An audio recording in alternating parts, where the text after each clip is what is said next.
Welcome to the Rebel Radio Podcast. This is Mark. This is Matt. The Fuhrer. The Fuhrer? Yes. I thought you were the Conquistador. No. El Conquistador. El Conquistador. Conquistadors take orders from the Fuhrer. Oh, there we go. I shall conquistador you. I don't know.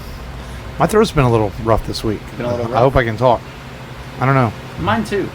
But it's I also... think it's the weather. Yeah, it could be. The medicine I take too sometimes causes it.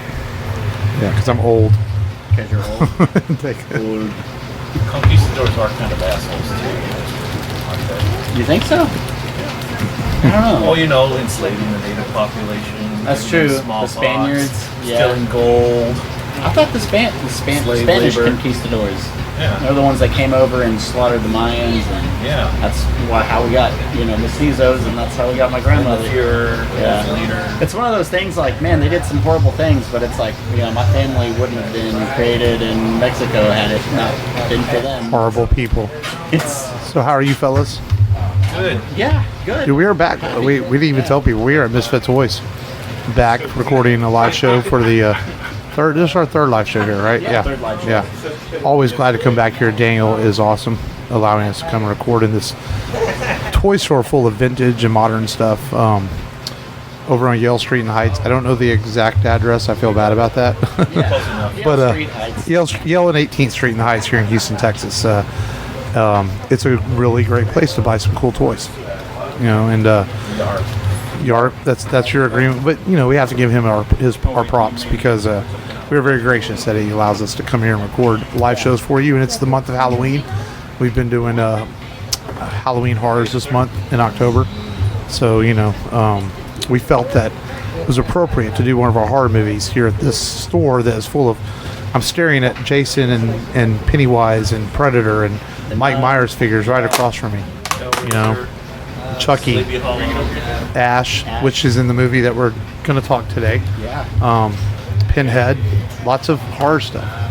Horror makes for great action figures, I would say. Because they're kind of sometimes like Freddy Krueger or Jason, grotesque type characters that make for good sculpting and good characters. Yeah, there's some Leatherface ones that I saw over there, but we have to get those at another time. My budget allowed for Felicity Shagwell from Austin Powers. That's so sad. If you go home and jag yourself to that figure, you have a problem. No. I just turn on the film. Oh, either way, you have a problem. Well, what about Heather Graham and Boogie Nights? Either way, you have a problem. It's a reminder that Daniel wants to keep things G. That's why I kept the G rated. He was taking it too far. Exactly. I used a British slang that was suggestive. I didn't actually, say it outright when Matt would be doing it at home. Yeah. But so it's a good week, man. We had some good weather in Houston. Our Astros are a win away from the World Series. By the time y'all hear this Monday morning, we hope they're in the World Series. Yes. So that is good. Game 6 here tonight on Saturday night. And but man, I always like when we do shows here. It gets my blood kind of flowing, kind of pumped because I love action figures and toys and science fiction and cool stuff. Right, Long? Yarp. Long, you're not nervous, are you? No. And I'm wearing sunglasses indoors because it helps me not feel like people are staring at me. Because sometimes it's hard for me to do these live shows. Is it kind of like that kid from Big Daddy? I don't wear the sunglasses. I don't even remember that. I thought you were agoraphobic. Like the bench warmers. You ever seen that? Goes outside, you can scream at the sky. Ah! No, I'm just feeling a little bit of social anxiety today, so the sunglasses help. And then Matt has his weird Tony Stark glasses on. Right. The problem is though, you can't grow a goatee because you have no, so I could. It doesn't quite work. Could if I wanted to. It would take like a year. Nope. I have those keratin fibers. Wow, that's sad. Now. Really sad. You can use. How old are you? I am 33. Just accept the baldness like me and Long, okay? Nope. It's okay. Only bald in one place. Yeah. No. It's, he rubs the CBD oil here. You could also Rogaine actually works. They don't want you to use it on your face, but Rogaine. Why do you know all this? Huh? Because I know things. That's what I do. I know things. They may not be relevant. That's because his white genes start kicking in. Yeah. That's what it is. Yeah. Put me on a game show, I'm great. But ask me something intelligible, and I might struggle a little bit. Well, on that note, since we are live at Misfit Toys, let's officially get the show started. Download this. That's where we tell people what we listened to, watched, checked out, played this week, and what have you guys consumed into your Shagwell Rogaine brains this week? Yeah. Just anime. Anime? That's it. Okay. Specifically? Nothing that none of these folks would care about. Oh, okay. So nothing from Funimation? Actually, no, nothing. Nothing from Funimation? Just continuation of stuff I've talked about from last week. He's into that underground shit. You know, it's like it's you know, we're not cool enough for it. I'm too couture for this show. That's right. We're not cool enough for it. I've been trying to watch a horror movie every day. It doesn't work, you know, a lot, especially if you're busy. But I did watch The Conjuring 1 and 2, and The Nun, and Ouija. Which one's the best out of all of them? Yeah. You know, I kind of like. I like The Nun. You know, The Nun was pretty good. It was. It wasn't a story that was based on true events from the Warrens. It's just kind of like a side story. But it relies heavily on jump scares. There's a lot of jump scares. You know, people take that challenge to watch a movie every day at Halloween. I'm lucky if I can get 30 movies in the whole year. Yeah. Plus the 12, plus the 52 we do on the show for every week. Yeah. I'm lucky if I get 30 extra movies. I don't know how they can do it every day. You know. Yeah, I've done that. What else? Oh, I watched Sleepaway Camp 3. Oh, Yeah, okay. that one. Yeah. And But then you didn't answer my question. Which was the best out of Conjuring? on just The Conjuring, I would Which say one did you enjoy the most? I would say that I enjoyed the first one. Yeah, I like the first one the best. It's based off of a haunting that is from a true story, and it does go back into the 1776. Loosely based on Yeah. Well, even the second one, like it's the Warrens, and like I mean, obviously the movie exaggerates a little bit. It's not exactly the way it is, but they are based on true occurrences. The one that's like very loosely is the second one. The second Conjuring, they actually proved that it was a hoax. That these people were actually faking it, but then they switched it around in the movie. They leave the house and then they realize things are real and they come back. But yeah, I liked all of them. I need to watch Annabelle Comes Home, but yeah, I watched 4 or 5 horror movies this week. It was fun. I started watching Raising Dion on Netflix, which is of course produced by Michael B. Jordan, and he stars in it. I guess I don't know if it's based on a comic or not. I know it was like a short film. And it's essentially this young boy. It's family friendly, which is nice, because sometimes now with the streaming stuff, it's hard to find stuff that the kids can watch. And it's about a young boy. He's like 7 years old, and his dad has died, which is it's really sad, but it's also really well written. Yeah. And he has like these powers, and his mom is real. You know, well, what am I going to do? She's going to figure out how to. She wants to keep the government from getting to him and all that. And Animated? no, it's live action, and it's really well done so far. Michael B. Jordan actually stars in it too, as the father. And so I'm a couple of episodes in, and I was like surprisingly for Netflix, it feels a bit network-ishy. Does that make sense? You know, because they try to keep it ABC, family friendly. yeah. But it's good enough that I think I'll keep watching. It's only 9 episodes. The kids really liked it. Michael B. Chipmunk. And but a good job on it so far with Raising Dion. It's on Netflix. Speaking of short films, did you guys ever catch that? We never mentioned this at all, but the Battle at Big Rock, the Jurassic Park short Oh, I film. saw it. Yeah, I didn't see it. Yeah. It's on YouTube. yeah, it's pretty good. It's directed by Colin Trevorrow. Who did he direct? Jurassic World. Jurassic World. Oh, okay. Yeah, I did watch that a couple. I don't remember it all. It was a couple weeks ago when I watched it, but I did watch it. Yeah, it's It's like 8 minutes. It's not real It's long. an 8-minute short film. Okay. Yeah, it's about a family. They're camping, or not camping. They're living off the grid, and then their campsite gets attacked by a dinosaur. Oh wow. From Jurassic World. That's awesome. No, that's right. I have to catch that and watch it. Yeah, I guess it was meant to be a tie-in at some point. I guess to go to Jurassic World 2, but then whenever he didn't direct Jurassic World 2, you know, they end up, I guess, scrapping it. So they just released it out there to the world for people to see. So you know, and Jurassic World, of course, went. Yeah, Hey, this one's supposed to tie into Jurassic World 3. is it going to tie in with it? So they're going to bring it back and tie it around. Yeah. So, who's directing 3? Did they ever say? Yeah, Colin Trevorrow. Oh, he's going to come back and do the third one. And Sam Neill. He got fired from Star Wars, so he's going to come back and. Well, he probably left amicably. Yeah. Yeah, I guess he left Star Wars because he didn't like the direction that the middle one was going. Yeah. It's like it was just throwing his plans out the window. And Yeah. I'm more excited to have J.J. Abrams back. Anyways, and this isn't big enough to put in the news briefs later, but Monday night we get the new trailer during Monday Night Football on Carrie Fisher's birthday. for the Rise of Skywalker. You're really obsessed with that. Yo, it's funny because It was on purpose, man. every time we recorded Misfits, we were close to Rise. Last time we recorded, we got the Rise of Skywalker trailer that weekend, and now here we're recording again, and we're going to have the Rise of Skywalker trailer on Monday. Sign.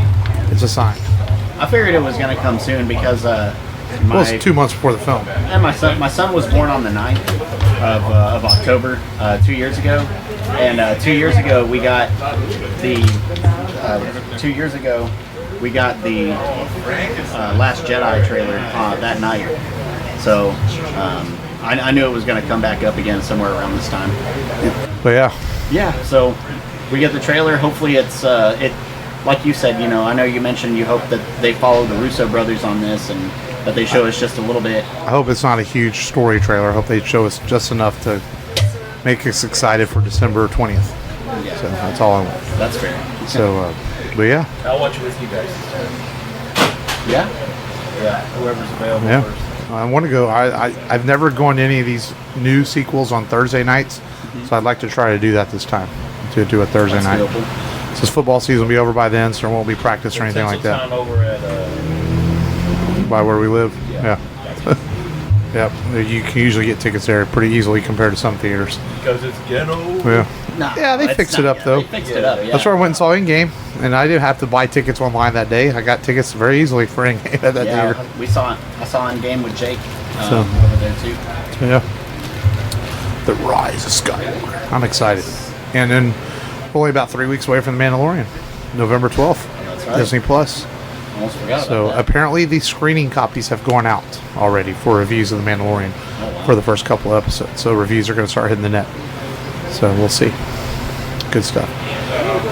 So let's get into this week's Halloween Horrors feature movie. The month of October, we have talked some pretty cool films so far. Yeah. The Monster Squad. The monster. Dude, squad. oh, real quick, my buddy Ronnie at work. Ronnie, I'm calling you out on this. Actually, He told me, man, I've only watched Monster Squad and it sucked. Like, Ronnie, dude, you didn't grow up with it, man. You know, I told him he just don't know what's up with that When movie. you're ready, Yeah, okay? man. Yeah, I mean, I get it. You have to kind of grow up watching it, but it's not. It doesn't I suck. feel you, Ronnie. You're not the only one. All right, The that's it. nostalgic glasses didn't hold up either. Fired long. No, I'm kidding. Then we did. It had Uncle Rico in it. Come on, man. Then we did 28 Days Later. 28 Days Later is a fantastic movie. Absolutely. Then last week we did Nightmare on Elm Street 3 Dream Warriors. And now today, live at Misfit Toys with an evil Ash figure right there on the wall, we are doing Army of Darkness.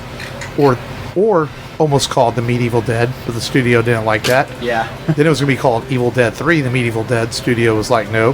Then it was going to be called Evil Dead 3 Army of Darkness. And the studio was like, well, it doesn't really have much to do with the other two except for the book and the characters, so they just shorted it to Army of Darkness.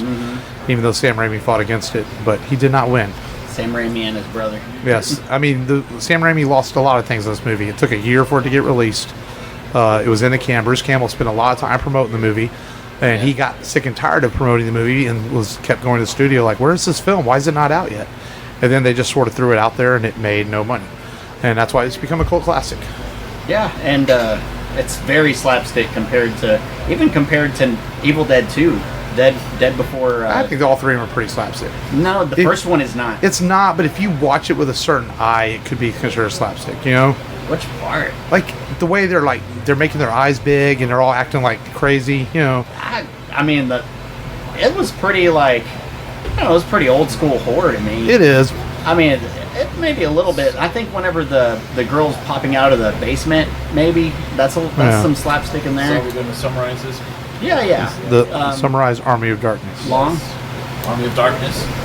Okay, Army of Darkness. Ash. There's a quick little tag in the beginning with the Evil Dead 2.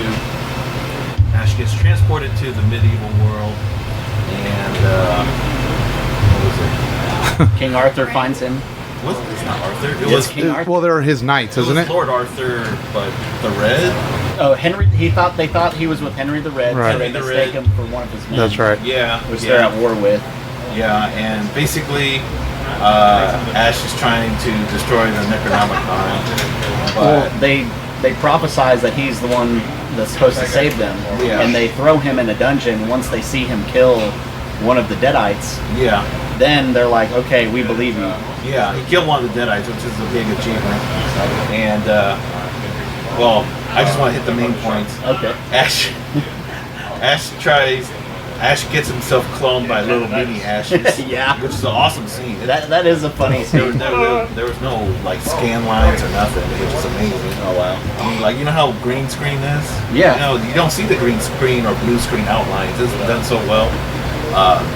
Anyways, he tried to kill all the little mini Ashes, and one of the Ashes get inside his body, and then he gets cloned, becomes a two-headed Ash, which is kind of cool. Yeah. And then he kills evil Ash, and what was it? And then he tries to just what? Well, evil Ash calls upon the Deadite army. Yeah. Yeah. And then that funny scene with real Ash trying to get at the triple Necronomicons. Yeah. And then, anyways, Evil Ash gets resurrected along with the Army of Darkness. And skip a few.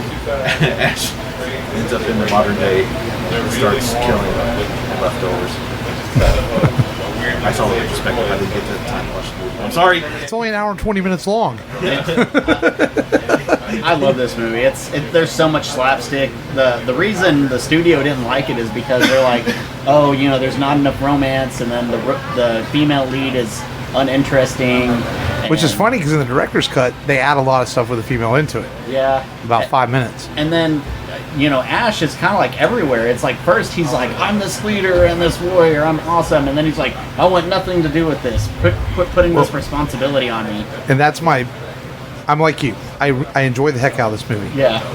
But it's got a lot of problems. If you really want to pick it apart, it's a little all over the place. You can, yeah. It's like he's here, he's there, he's everywhere. The plot moves at lightning speed. You're like, okay, wait, what's going on? Yeah. It's only an hour and 20 minutes long. The director's cut's about 10 minutes longer. It helps out some of the problems. Mm-hmm. But you forgive a lot of it because, let's be honest, Bruce Campbell owns this freaking film. He does. You know, he's really good in it. This is what he does best. Yeah. And I think this is just how he is. He's that cheesy, charismatic, charming B actor who has the cheesiest lines ever. Give me some sugar, baby. Oh, that's just what we call pillow talk, baby. Right. Man, and then this is my boomstick, and then for some reason he needs a metal hand. I need this metal hand. There's like no reason for it. Yeah, it's just there. Yeah. You know, I was introduced to Bruce Campbell not through Evil Dead, but through the Briscoe County Jr. TV show. Right. Oh, yeah? Yeah, it only went, 1 or 2 seasons? Yeah, that was the first, when I was in high school, that was the first time I kind of saw him too, yeah. That's a good show. I thought it was a very creative Western, but... Yeah. But yeah, you know, I was surprised at how much of a fantasy movie this was. Yeah. And it was a big departure from the second movie. Because really, I don't really count the first Evil Dead movie. You don't? No, because, well, I do. I do because of what the Evil Dead 2 is basically the same. See, I don't like the second one because I feel it's just the same thing as the first one, only sillier. Yeah. Well, I mean, Sam Raimi and Bruce Campbell had to go like sleep in gyms, like school gyms and everything to get the first film even off the ground. They had a lot of investors, and finally at a film festival in Sweden, they did really well, and it got real popular over there, which allowed for them to get more investors, and they released it in the States, and then it became a cult classic, and it made Bruce Campbell and Sam Raimi a household name.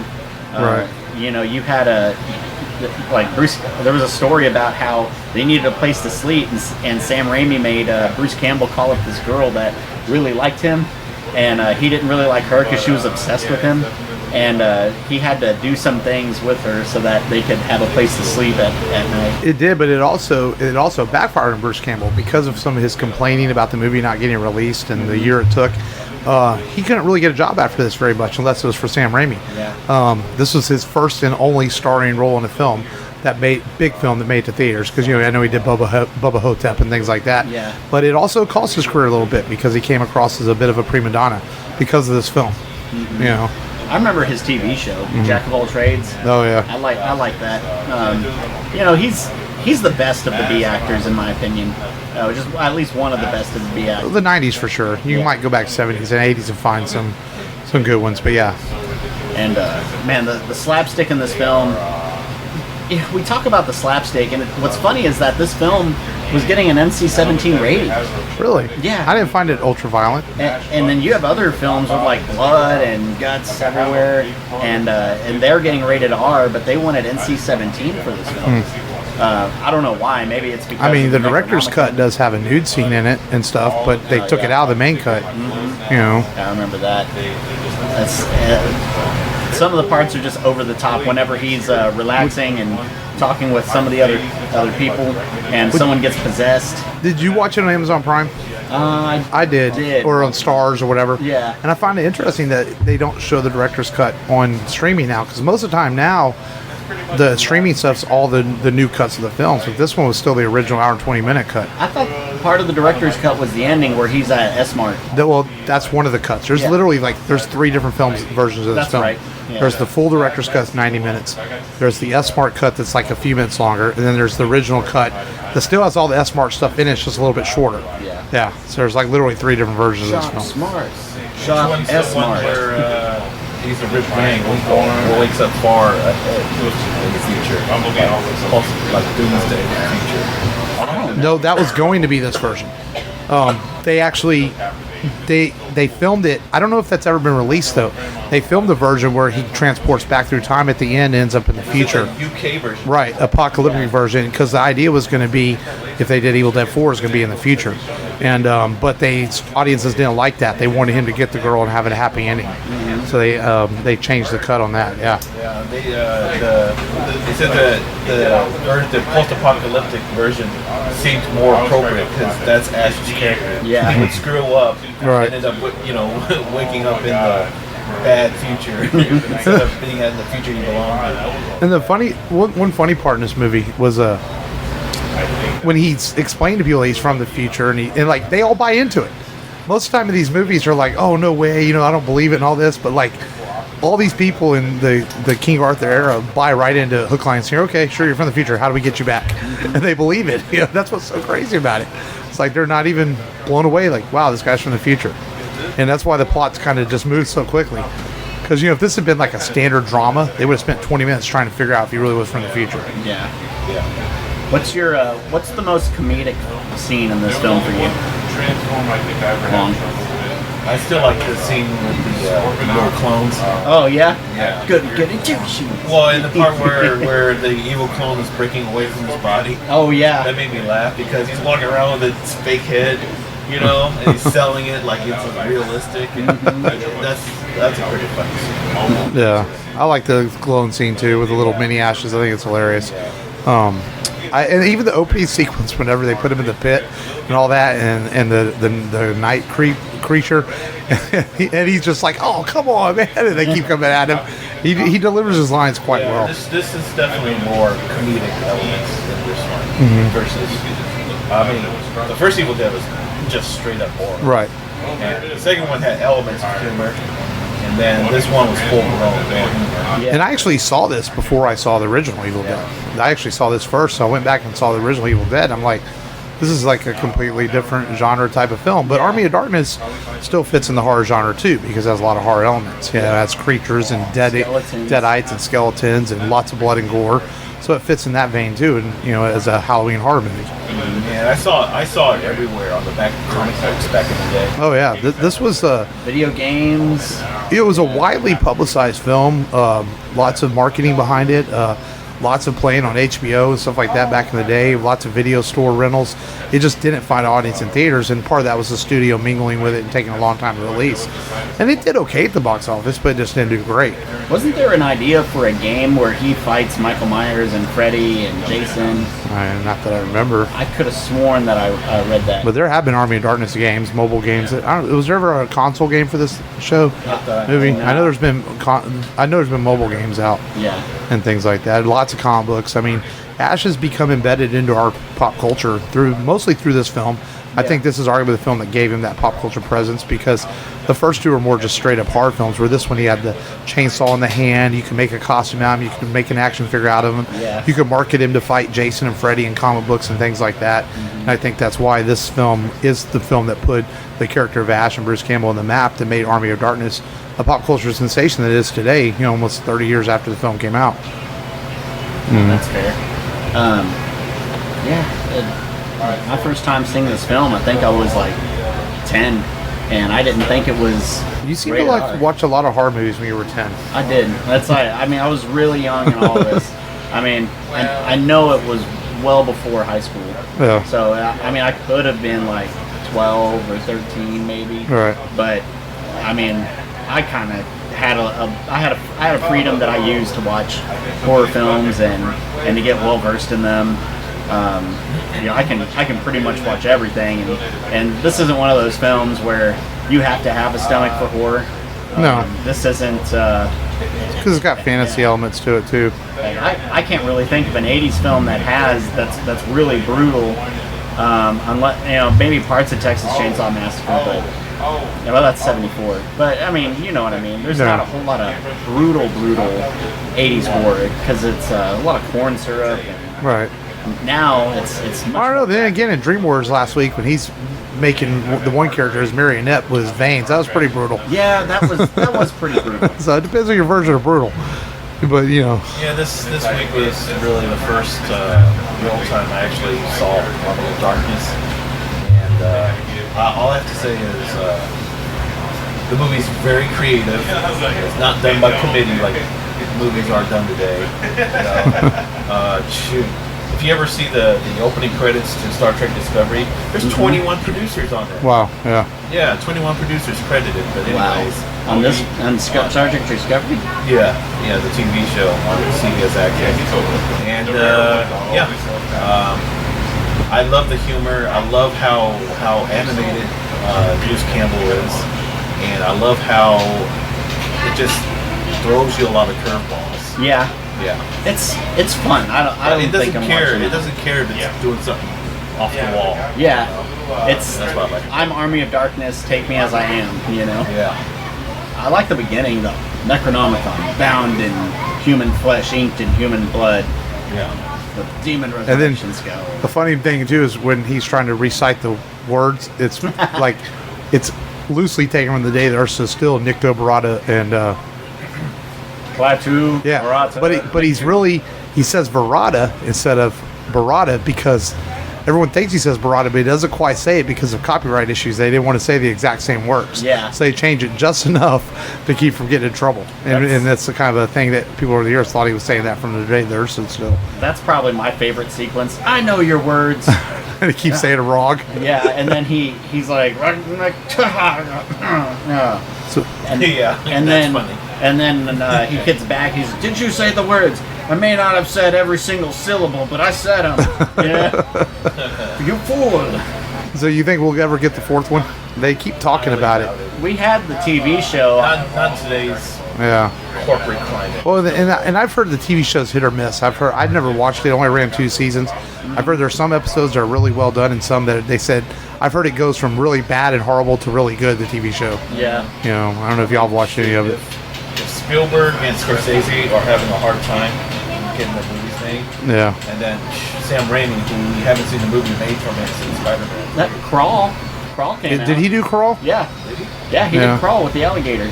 It's available for rent now. He directed that? He directed it. Oh. Yeah. I could see Netflix maybe have an interest in a movie like this, you know, a sequel.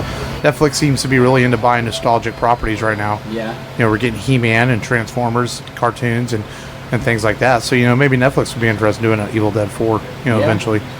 You know. That would be cool. So, it's possible. Bruce Campbell can still do it. Yeah. Oh, yeah, sure.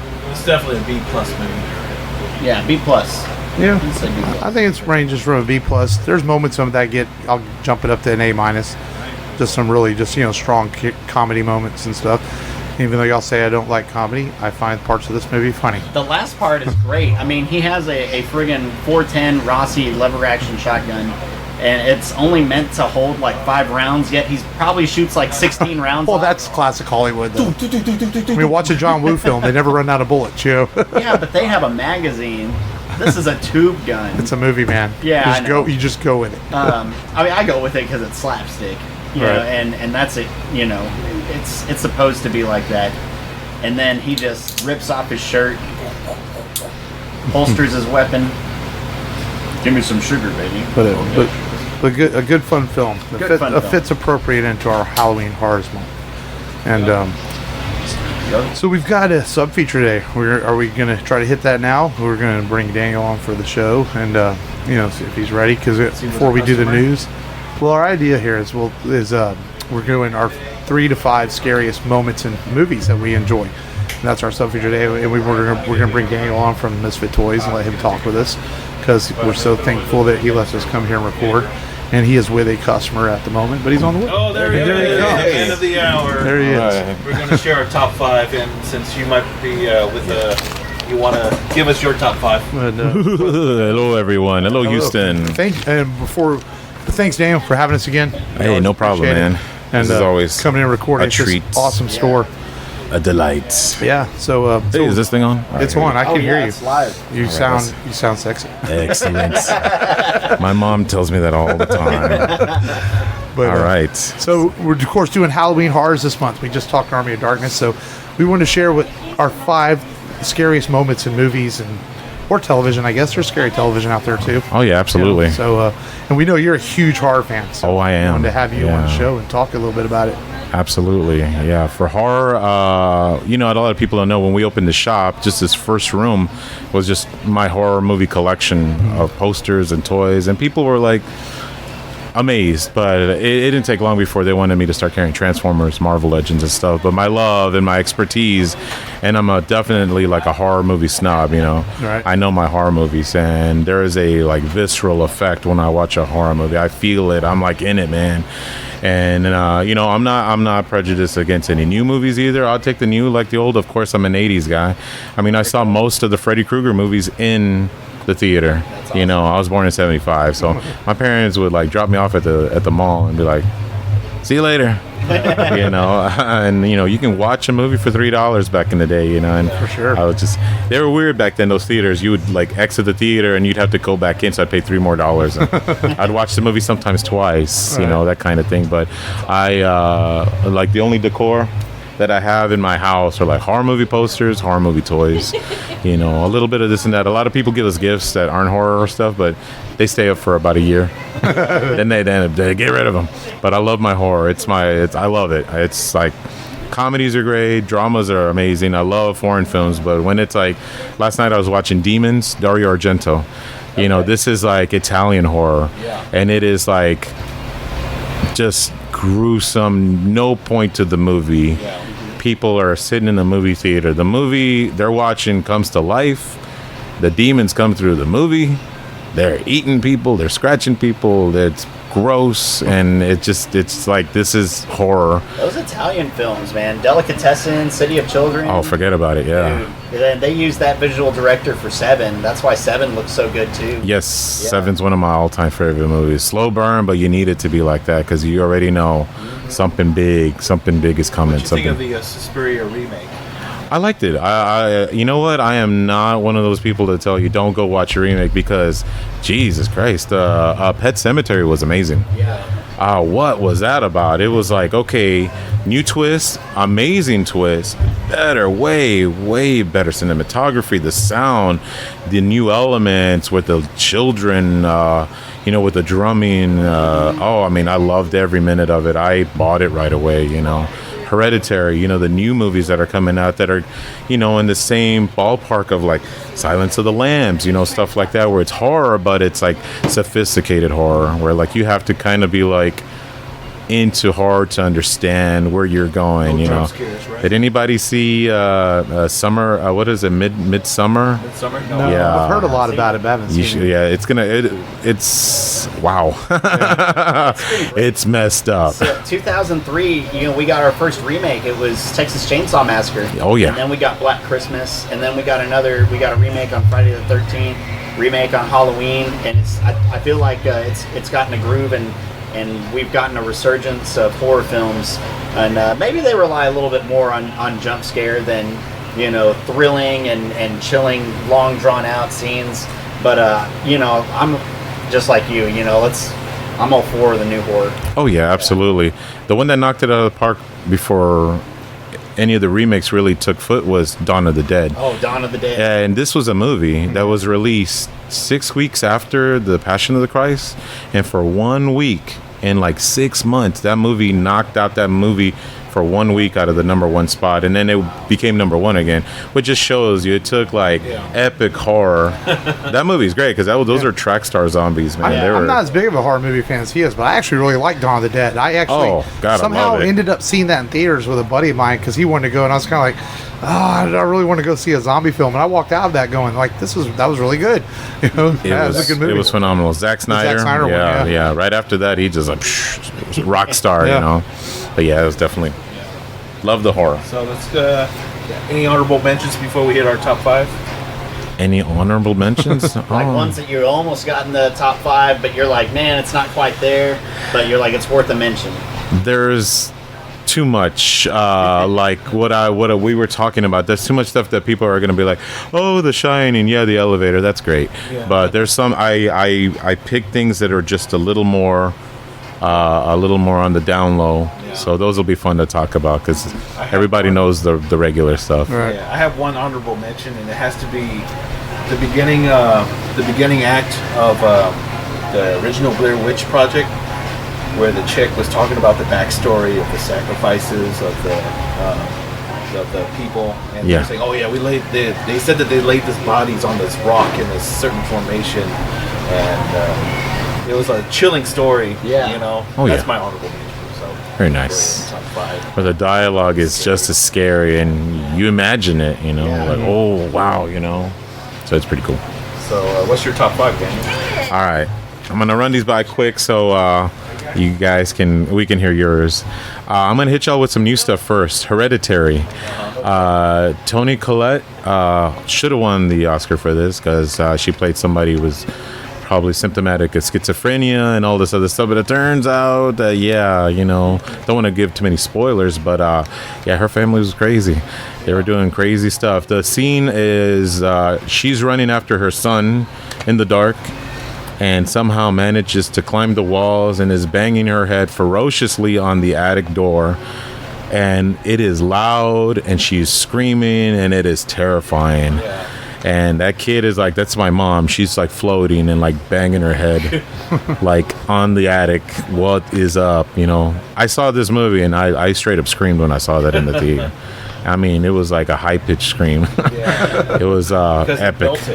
It was just, oh god, that movie is messed up. It's you watching, you're like, oh, the good guys aren't gonna win this one, and that's the thing. This is America. This isn't like Europe where they like to let the bad guys win more than once in a while. This was like, hey, you're in for a roller coaster. This movie's it was terrifying. The whole movie was very thrilling and a lot of visuals, and just great intensity. The music, forget about it. The music was like The Shining, very like the music was alive. My next one is The Pale Man when he wakes up from in Pan's Labyrinth, and he puts his eyeballs, which are resting on a little plate, and he puts them in his hand, and the way he sees the little girl is he puts his hand in the air and the eye comes to life and it sees her. But the thing is, he's terrifying, but the Harbinger is there. She's looking at these paintings of this monster slaying children and eating them like alive, and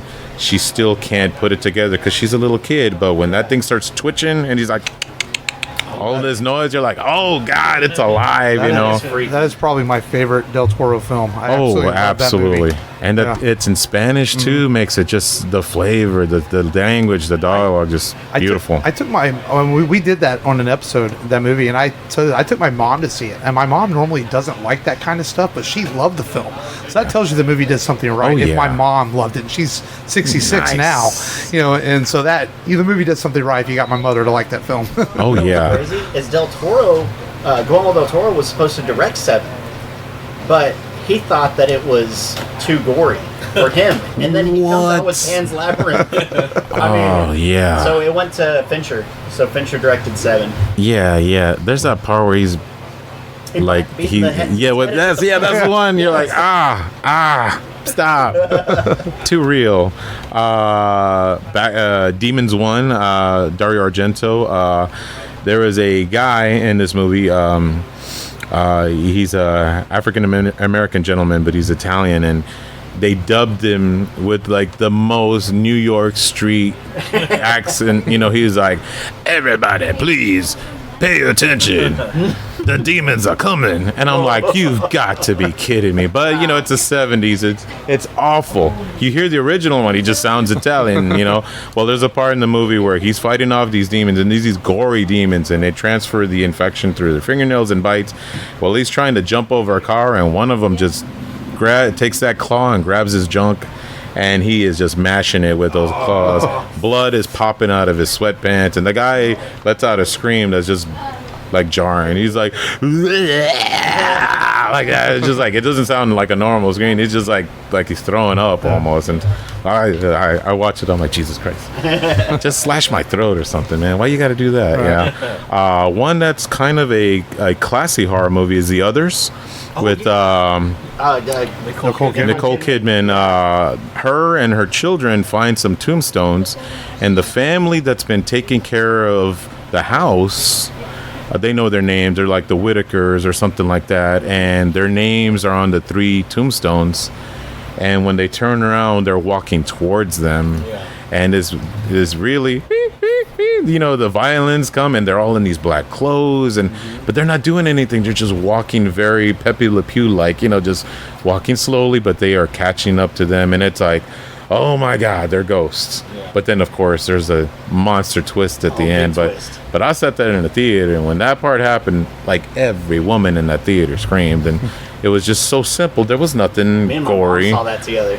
Yeah. But you're like, Jesus, they're ghosts. Dude, my God. That was such a big twist. I remember that. That was man, that was still impactful. That's still impactful. Oh, yeah. And then, of course, the cover, when she opens the cover, and there's an old lady, and she's blind. You know, she's blind. Her eyes are wide, but I screamed. I was like, Jesus. All people are scary enough already. I mean, her eyes are all, you know. And my last one is, of course, not to the King of Horror, Stephen King, where the Jed gets his Achilles heel cut by, I think it's Cage, Gage, yeah. And that still, even in the new one, Pet Sematary. The original one? The original. Okay. There's just something, the new one's a lot more gruesome, a lot more gory. But there's just something about a little, like a baby. He was like a baby. He's like 3 years old. And he was, you know, he has this entity inside of him now. Like, he's got no soul. So just, when I see that, it gets me every time. You're like, oh, not the Achilles heel. Jesus Christ. You know what freaks me out sometimes? Because Michael kind of looks like a grown-up Gage to me. And if he cut his hair... And sometimes, like, if I'm watching a bunch of horror movies and I come over to Mark's house, I've never told him this before. I kind of get like an eerie feeling. Your kid's creepy. Yeah. Thanks, man. I think he's gonna come. I'm gonna tell Michael to stare at you now every time you come over. Like, just stare at Matt. Very creepy. And those are definitely some of my top 5 favorites. I mean, there's like a million good things. I love all horror. You know, I have a 2-year-old finally. I have a kid, you know, she's 2 and she doesn't like horror movies yet. I show her creepy stuff and she's like, no thanks. That's how Michael is. I tried to get him just to watch A Quiet Place, which is that's a good entry horror film. Yeah. And he won't watch it. He's like, I don't know, Dad. It just looks too scary. I'm like, it's just I don't watch House. A Quiet Place is just suspenseful, Michael. It's just like, you know. House 2 is over the top hilarious. It's a 0% on Tomato Meter for a reason, but an audience score of like 90%. That's a good one. Yeah, my son, I felt like I've done a good job. It was raining a few weeks ago, and our street flooded a little bit, and I made a paper boat, and I was about to put it down, and he's like, Dad, wait, you have to write SS Georgie on it. Oh, and I'm like, Oh my God, I've done it. that's awesome. Yeah, he'll watch anything with me. And one time I had to stop him from watching this, but there's a YouTube page called The Kill Count, and they talk about the deaths and murders. I love that page. Yeah. And I caught him watching it, and I didn't know he was watching it, and I had to stop. I was like, "No, your mother's freaking out about it." I was like, "Let's tone it down a bit." So he's into it. I've definitely indoctrinated him. Very nice. I know she'll come over to the dark side in time. I have a very funny story when it comes to horror movies. And my friends, we're all the same age. We're in our 40s, but they started early with their kids. I'm barely having kids, Yeah. And my friend Jeff tells me, he goes, "Oh man, I got in so much trouble the other day." I was like, "What happened?" He goes, "My wife was taking my youngest to the dentist. She's like, we're gonna be gone all day." And the older son is like 7. He's like, "Hey, you want to watch Aliens?" And he's like, "Your favorite movie?" Mom said we're not supposed to watch those. He's like, "Well, Mom don't know, won't hurt her." That's right. And nothing happens in Aliens for the first hour and change, right? So it was like, he's like, "Dad, this movie's like wicked boring and nothing's happened." And he's like, yeah, this is the 80s movies, this is how it goes. And this is technically the first action horror, it was like the first one that really made money. And he said the minute those aliens popped out of the wall and started eating people, he was like, "I'm done. I'm out." And then he told his mom what happened, and he got in big trouble. But it just kind of goes back to that whole, I want to share this with my kid. I want to, and my wife is cool. She's not going to let me show her movies like that yet. She's only 2 years old.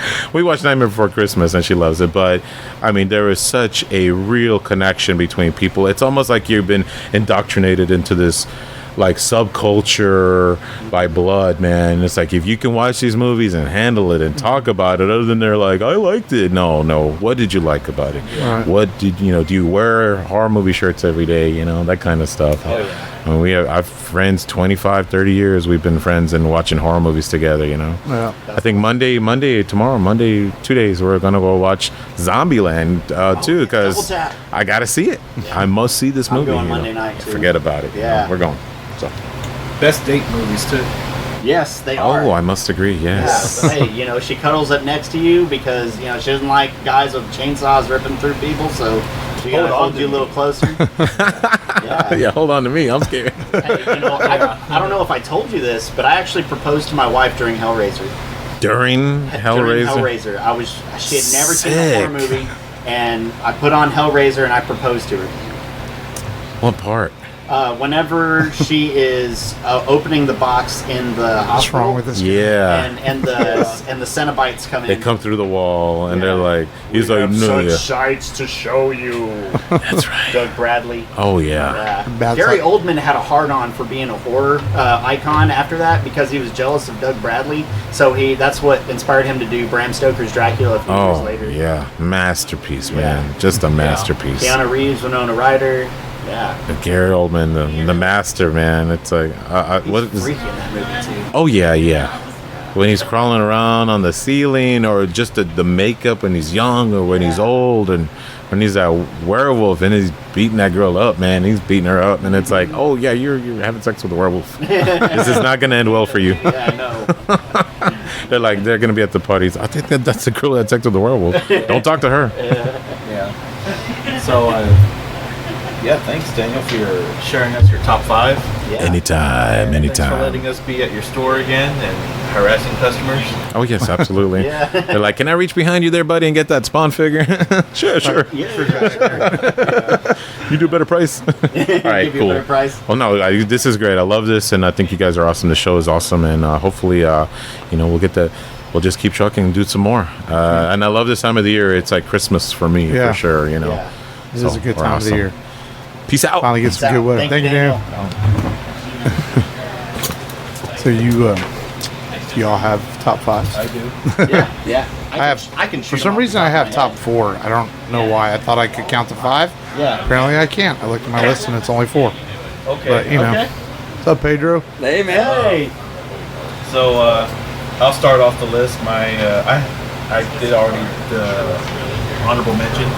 So number 5 for me, the first horror movie I ever watched, and I was like 3 years old or 4 years old. Yeah. It's Poltergeist. Ooh, nice. And the scene that scares me the most is the tree attack. I knew you were going to say the tree man. attack. Yeah, that's good. The tree attack, and then later on in life, there was a puppet attack. Because I was so scared of the tree attack, I never saw the movie again.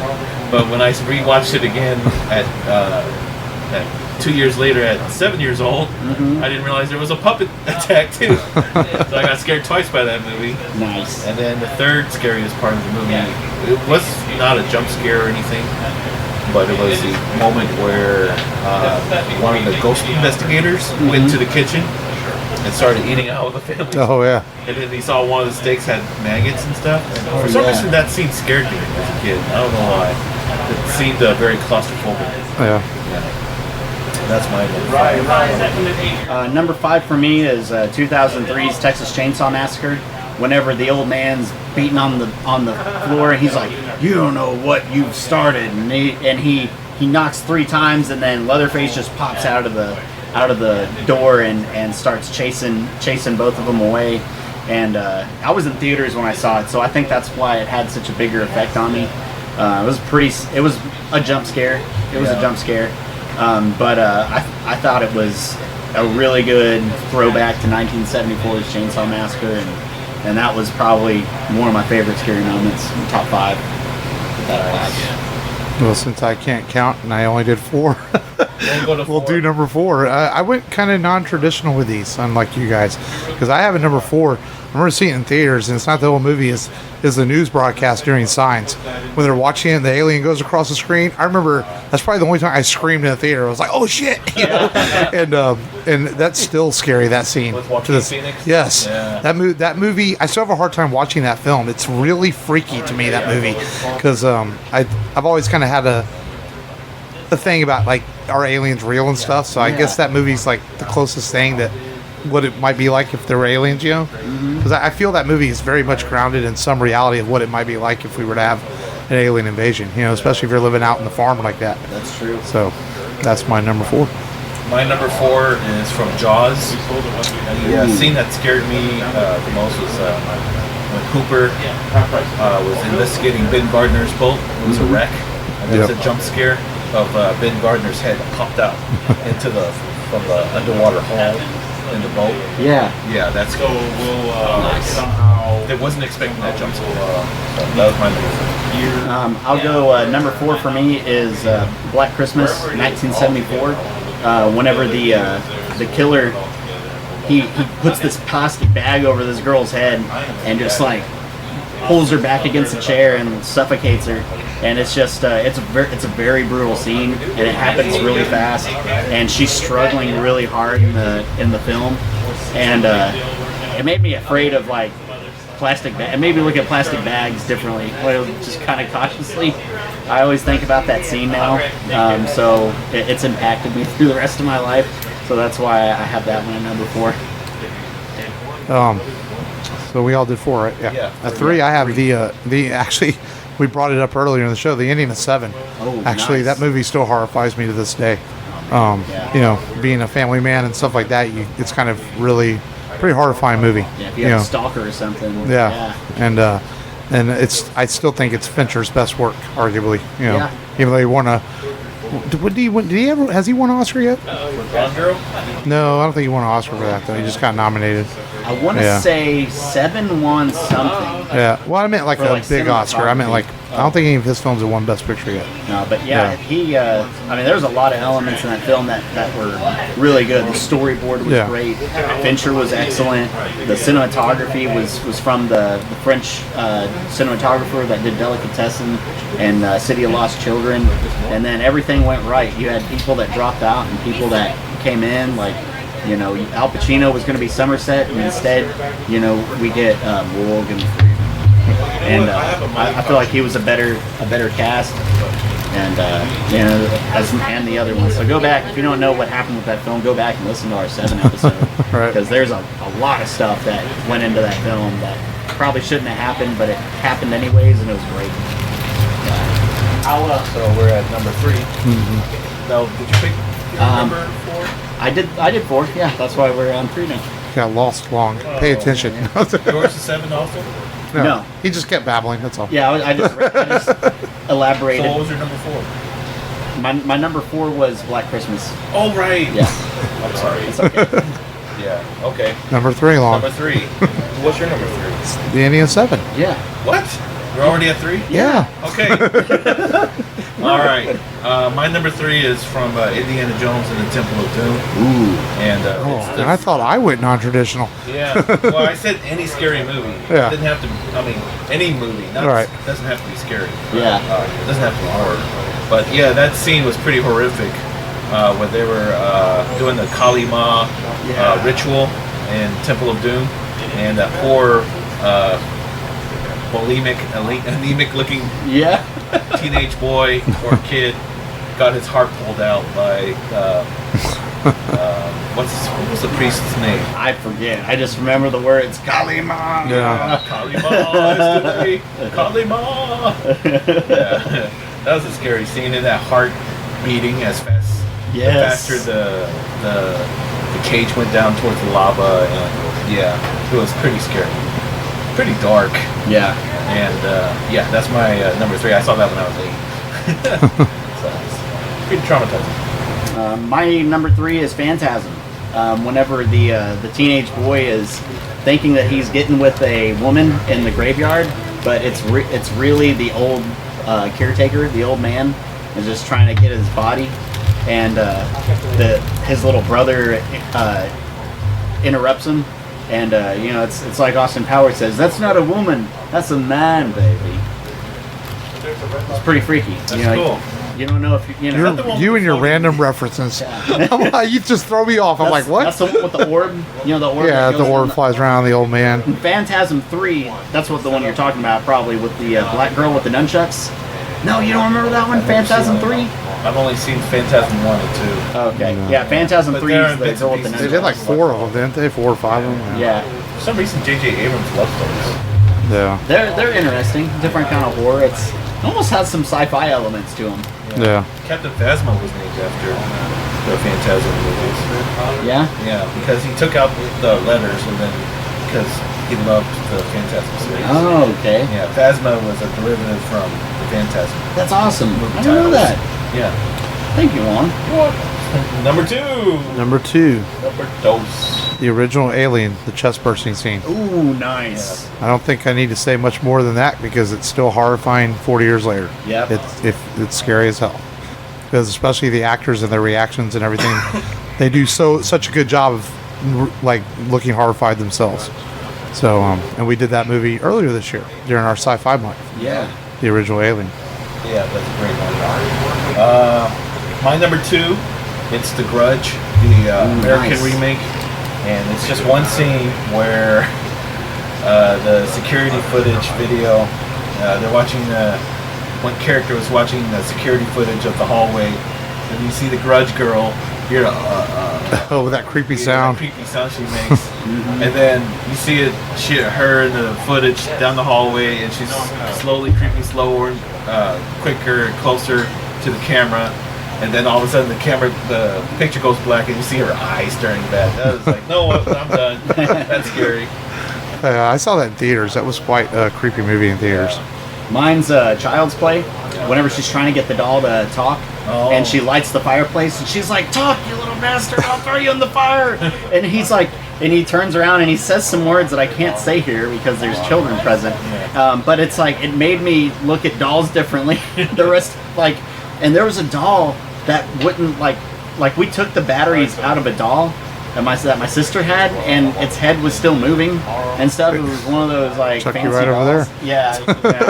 And we actually like beat the heck out of the doll and threw it in the trash. My mom didn't like it because apparently it cost a lot of money. But me and my cousin, it freaked us out, and we did away with it, threw it away. My number 1 is a movie we did last year in our Halloween horrors. I still think the introduction of Freddy Krueger is still pretty horrifying when he first comes out because he doesn't say anything. This is pre-slapstick Freddy where he's just doing his thing and being really frightening. And that whole opening sequence, the original Nightmare on Elm Street, I think is it's still kind of scary for me. I think it's one of the horror movies as a kid that kind of scared me a little bit. I probably peed myself as a child, and it still scares me. Nice. And I think that's a good sequence. I think he has the best intro of any of the horror icons, me personally. I think he beats out Jason, Michael, and all those guys with his intro in that film. For me, my number one has to be The Ring. I like the remake, the American remake, directed by Gore Verbinski, and I like how it built on the urban legend of, you know, Samara. And you watch the videotape, 5 days later you die, and the final scene in the movie where Samara attacks Naomi Watts' boyfriend for watching the tape. And he's coming out of the TV. That was freaky. That was freaky. And her foot hits the ground, and she's walking all awkward. Yeah. And there's puddles of water just going everywhere. Yeah. That's a good one. Yeah, and honorable mention, part of that movie was the scene where the horse jumps off the boat. Oh yeah. Yeah, it's a disturbing scene, but I just couldn't forget the boat running over the horse with the propellers and stuff like that. Yeah. Oh, it suggested that the boat ran over the horse. It didn't show it. You saw the blood come out. That was kind of random. Why did we even put that? Yeah. But did you know that in Japan, that there's The Grudge versus The Ring Wow. Really? movie? Yeah. Like Freddy versus Jason, but Yeah. The Grudge It was- versus The Ring? It was Sadoko versus the Grudge lady. Wow. Yeah. That's funny. It was. I heard it was bad. Yeah. I will say my number one has to be whenever they are attacking it, Pennywise, the original one. Okay. And this is battery acid, you swine. And he's like showing his full teeth, and it just looks really gruesome. And I think it, you know, changed the way I looked at clowns for the rest of my life. Yeah. Yeah. Yeah. Most of mine are like just stuff that made me look at things different, made me think twice, and it brings me back to whenever I was a kid and was watching, you know, it with John Ritter. You're still a kid, Matt. Yeah. Always a kid at heart, biggest kid in the room. It made me appreciate Ronald McDonald. Ronald McDonald, yes. Yeah. More Ronald Yeah. Yeah. or Krusty. I'll take Krusty for animated. So that's our top 5 scary moments in movies. Yeah. And thanks to Daniel again for sharing his. Oh yeah. And Sure it is. so we have a spooky story today. It's pretty long, but I don't know if we. I'll take pictures and then I'll post. If we don't do it today, Or do you want to do some news? let's do news. I'll have to make up for if I have a short one. Scary stories next. I have a time. short one. Go ahead. So my son, you know, he would go outside and, you know, say, hey, can I go play with Ronaldo next door? I'm like, okay, cool, no problem, whatever. So he'd go outside, and this went on for about a week. And the other day I went outside and I was talking to the neighbor, and I realized the house next door was a little overgrown. And he said, I was like, hey, you know, what's going on with the renter at that place? He's like, oh, well, he's selling the house, but he hasn't, you know, got it up to keep yet. And you know, I was like, well, you know, what's your son's name? He's like, oh, you know, my son's name is Lewis. And it's like, it's not Ronaldo? He's like, he's supposed to be going to that house and playing with some child. He's like, no, that house has been vacant for weeks. See you mañana. Ooh. Stop letting Jake watch horror movies. There we go. I just, you know, came up with that one. Oh, there's a scary story. Weak sauce. Oh, The engine light came on. here's a scary one. Hasn't stopped by. It's election day. Donald Trump is elected 4 more years. Now you are reaching. Almost On like that note, Stephen King. since in a Matt lamp gave us a lame story, Yeah. let's do some news. the news. It's not a lot of news, so it won't take long. We have a couple of casting announcements. Paul Dano is going to play the Riddler, and Matt Reeves is the Batman. I actually like this casting. If you've ever seen him in Let There Be Blood, he's really good. Yeah. He can definitely play kind of crazy. He Mr. Sunshine. Yeah. Or is it Little Miss Sunshine? Little Miss Sunshine. He's not real super known, but if you follow films and you've seen him and stuff, he's good. I think he'll be really good in the role. And then in the same film, Zoe Kravitz is going to play Catwoman, and I like this casting. She's really good in some of the few things. You know, she was in Mad Max Fury Road and a few other things, and I like it. I think she's got the spunkiness and the vibe to bring Catwoman to the screen. Pretty swell. You know, Swell. pretty swell. Yeah. Our 1970s word, swell. Splendid. Yeah. It's rad, dude. Yeah. Rad. awesome to the max. Are you guys familiar with Bone, the Jeff Smith comic from the 90s? Yes. One of my favorite comics of all time. Won a lot of two leathers. it won a lot of Eisner Awards, and Jeff Smith's been trying to get it made into it. It almost became an animated film by Nickelodeon several years ago. It has humor. Oh yeah, it's a fantasy and humor. It's about these 3 characters from the world of Boneville, and they go on a quest to. It's basically a quest story, and they come across all these different characters along the way, and it's written for children, but also for adults. And Netflix is going to finally bring it to the screen in animated form. So I think that's really good news. It's really great stuff. Bone is excellent. It's one of the best comics I've ever read. The series is ended, right? Yeah, it ran about 150 issues, I think, or so. Okay, that's not too So yeah, really good show. And to stay on the animated front, Studio Ghibli, people have been trying to buy the rights for streaming their stuff for years. Well, they finally sold to HBO. HBO Max, the new Warner Brothers HBO streaming service, is going to have all the Studio Ghibli films. Oh. So, Man. they had been in Come on, Disney? they had been in a bidding. Well, Disney let their rights go a couple years ago. Remember, they sold them to Universal. That's why all the new Blu-rays are Universal releases. Okay. Disney did not renew their contract with Studio Ghibli, so Universal owns it now. And Universal said, Warner Brothers, you want to stream them? Here you go. So, well, it's a joint between Studio Ghibli and Universal as far as the streaming rights. So, from what I understand. Bringing on the heat. So yeah, so it's kind of big news in some ways in the streaming wars with Disney Plus coming out in a few weeks and Netflix trying to do things like the Cowboy Bebop series got delayed 7 to 9 months. John Chow got hurt on set. I saw someone say recast him, and I'm like, no. No, he's perfect as Spike. Yeah. So Well, recast him to a white man? Is that what they want? No, I'm joking. damn it, Log, stop doing that. Throw me off. You mean recast him to as Scarlett Johansson now? Get it right. All right? Is that what it is? Have Scarlett Yeah, but Johansson she's still play. white, though. Yeah, but it's Scarlett Johansson. She can play anybody. Talking about casting Asian. She's Asian.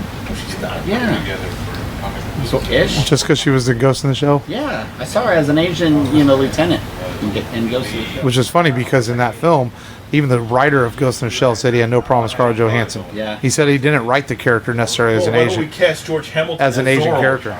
Yeah. As Zorro? Wait a minute. No. Did you say Zorro? Yeah. Guy Hamilton. Well, I mean, seen that we movie? had what's his name as Zorro? Antonio Banderas. No, not Antonio Banderas.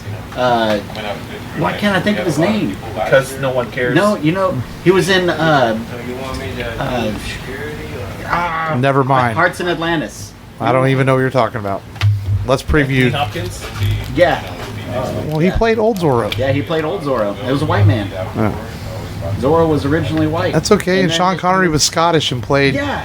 He a was Spaniard Ramirez. in Highlander. So, it doesn't matter. Hey man, whatever works. Oh, so Preview our next next movie. week's film, man, we're going to end Halloween Horrors Month with, just like we did last year, with a kid film. Yeah. Because all this scary violence and... This wasn't the kid film? No, this was not a kid film. Darn. But we've done a lot of dark, violent stuff the last few weeks, so we got to bring it back down so that we don't go crazy. Yeah. And we're gonna do Paranorman. Leica Studios Paranorman. Yeah.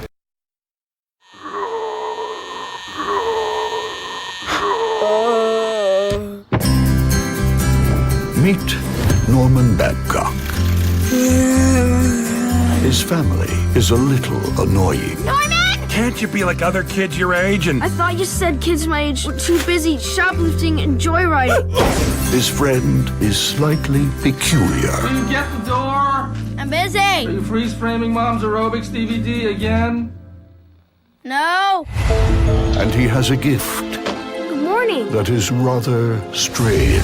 Hi, nice to see you guys. Peace, man. Totally. How you doing? Hey, how you doing? Can you see ghosts like all the time? Yeah. Awesome. Now, you know who I am. The weird stinky old bum who lives up the hill? I was asking him. I'll bet no one told you about the witch's curse, did they? To save his town, The ghost is going to wake up and raise the dead. You're the one who has to stop it. he'll need a little help I got you. and a lot of courage. What do we do? Mitch! I don't know. You're the oldest. Not mentally.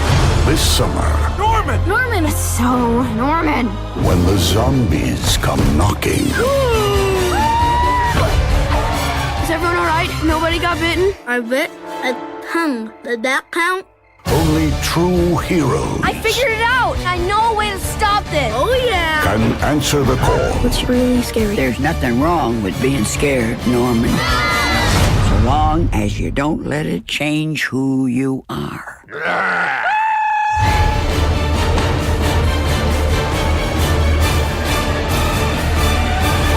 Let's do something! Paranorman.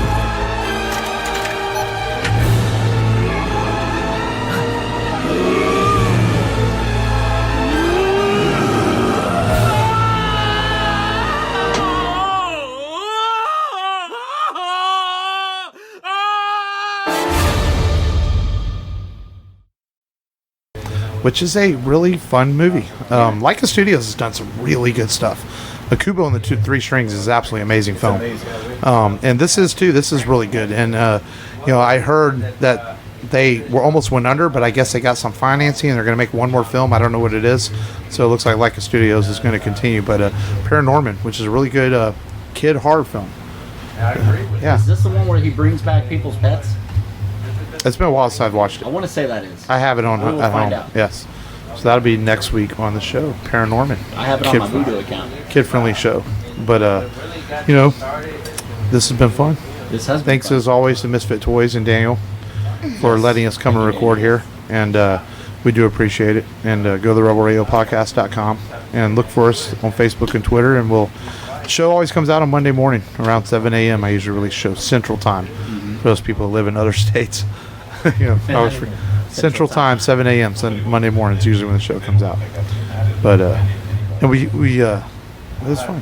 That's all I got. It was fun. Yeah. Thanks, Daniel. Thank you, Daniel.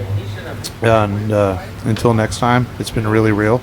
This has been Mark. This has been Matt. This is Long dafür. Du bist wie eine Blume. What? Until next time, just go there and do it. Do it. Do it. Hey, you're listening to the Rebel Radio Podcast. My name is Sean Patrick Flannery, and I hope you dig the podcast.